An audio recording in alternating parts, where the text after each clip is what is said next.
Hey everyone, welcome. In this video we're looking at an article in the Mail regarding the new guidelines given to the police and public to stop the police persecuting law-abiding citizens. Guess what? Yep, the cops think they know better and do an interview attempting to totally discredit official guidelines. This, in my opinion, is more evidence of multi-tiered policing and I hate it. At this point I want to state this video is not, and I mean this, aimed at individual police. It's solely aimed at the upper echelon of cops. My faith, there are some cops that do a good job, is still strong. But, and I mean this, diversity quotas have spoilt the police force in my opinion. The only diversity quota I would ever support is a diversity of thought. Higher purely on merit is what made us Great Britain. But what say you?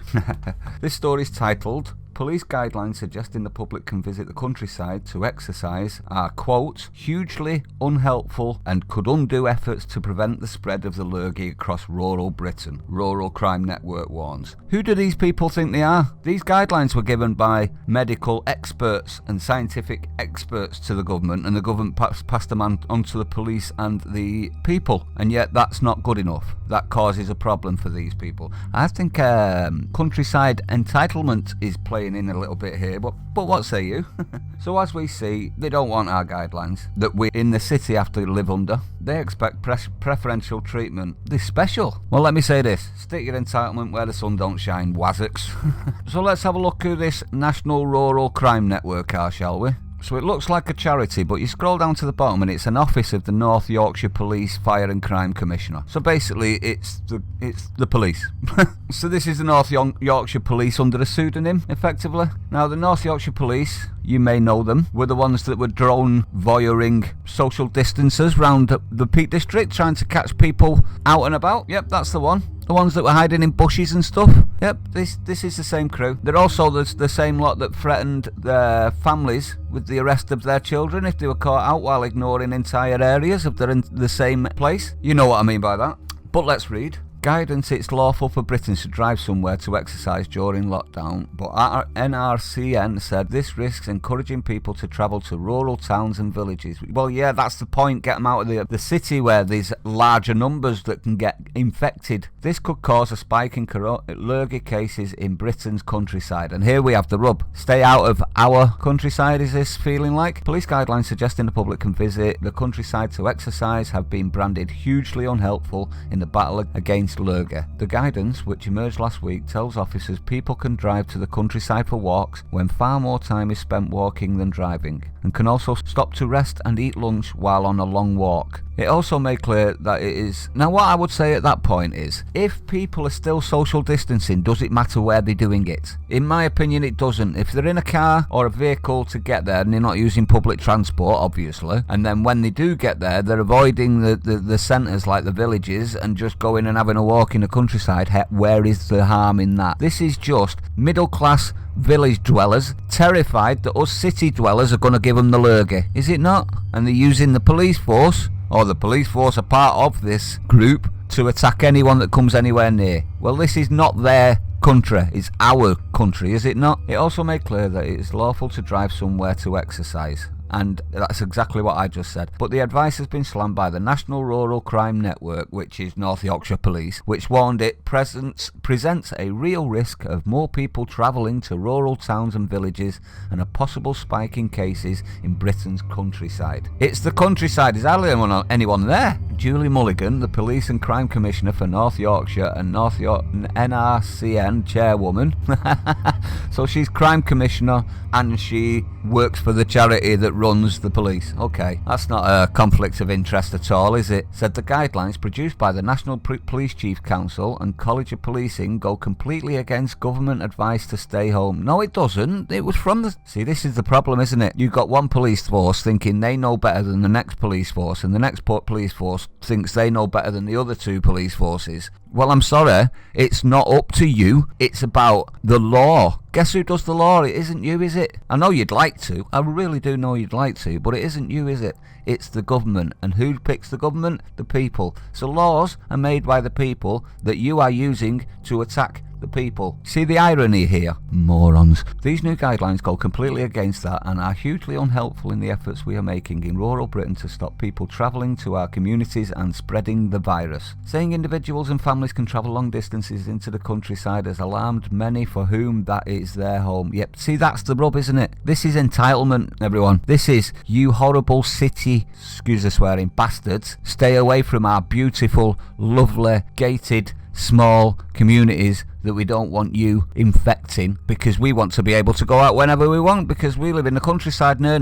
You see what I mean? This is what it feels like to me. This is, you horrible city dwellers, stay the hell away from us. You might as well be poking us with a 6-foot long stick, you know, with governmental guideline distance written on it or something like that they bought off the local council.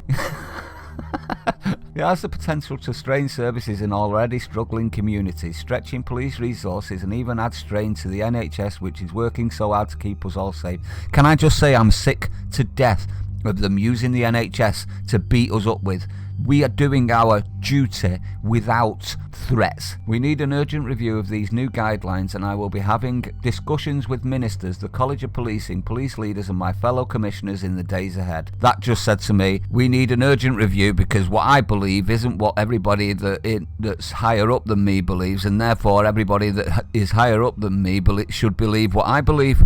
Clown world, isn't it? It's clown world. Now you know why I mentioned the diversity quotas, because it wasn't the best people for the job that were hired. I have no problem with anyone joining the police force if they are the best and have the minerals to do the job and the intelligence to do the job adequately. Seems at the minute we haven't got that anymore, have we? But if you disagree with that, let me know in the comments. The document gives more advice to officers on how to interpret the lockdown restriction laws, known as the health protection. See, this is the problem. We've got cops running around enforcing things that aren't laws, which technically is illegal. I'm not surprised they don't know what they're doing. Nobody knows what they're doing. You can't enforce something that isn't a law, in my opinion. Known as the Health Protection Regulations 2020. When details emerged, the COP insisted it was not new national guidance and the messaging for public hasn't changed. Although described as a really useful practical guide, the examples given are not set out specifically in law under the regulations, and the document says each case must be considered individually. And yet they're doing a blanket sweep of everybody that they catch. Now they're not. It adds, some public statements made soon after the adoption of the regulations suggest that members of the public could only leave their homes if essential to do so. However, this is not the test set out in the regulations, and there is no legal basis for a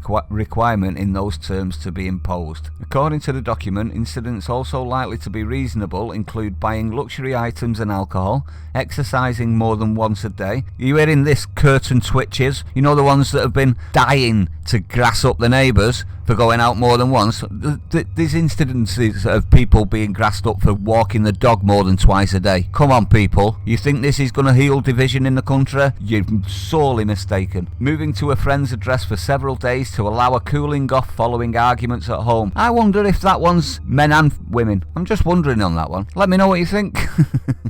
And buying tools and supplies for repairs and maintenance. Incidents not likely to be considered reasonable include someone who can work from home choosing to work in a nearby park. So don't take your laptop with you, in other words. So you can sit down to rest if you've been on a walk, but you can't just quickly check your emails while you're there, okay?